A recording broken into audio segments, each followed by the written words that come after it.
看这里，找到一座古墓，还是一座大墓。眼前是一尊石像，嵌于地堰之中。它可不是一般的石头，而是古墓上才有的文官石人。在古代，这是3品以上的特权标志，不能随便立的，所以看到石人就是大墓。这个石人，他的材质是花岗岩，头戴硬角斧头，后山较高，前无方阵，手持护板，宽袍大袖，刀形随身势游走，整体简约浑厚，典型的明朝中后期风格，大约400年左右。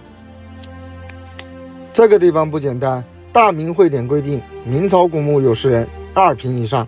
来看一下它的位置，在东北方有一座高山，左右也是山脉环绕，形成拱一之势。前方开阔平缓，西南远山端庄秀丽，山下还有一水库，背山面水，4象齐传。而且我们看这里有明显的拜台痕迹，层层往上递进，连至后山，是个风景不错的好地方，令人心旷神怡。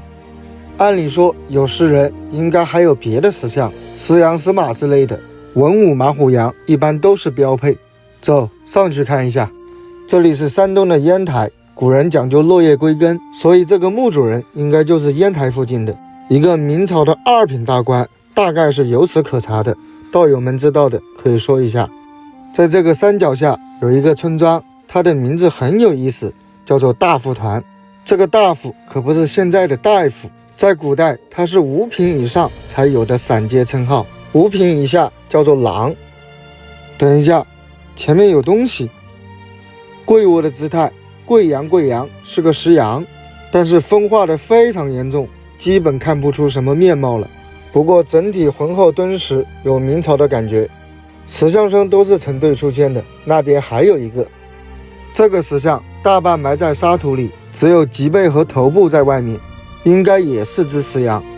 石羊的位置是对的，在此静卧数百年，而那个石人被动过，他跑到前面去了。文武马虎羊，忠勇义节孝，这个顺序是不会错的。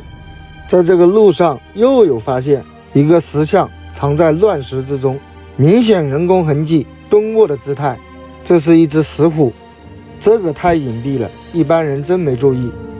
400年过去了，墓在山上的密林之中已经没有什么踪迹，唯有路边田野之中的石像还在诉说着岁月变迁。沧海桑田，不外如是。好了，道友们，天快黑了，下山。山外的山，我望不穿。清风过间，有似故人在眼前。风吹山丘，年华江流。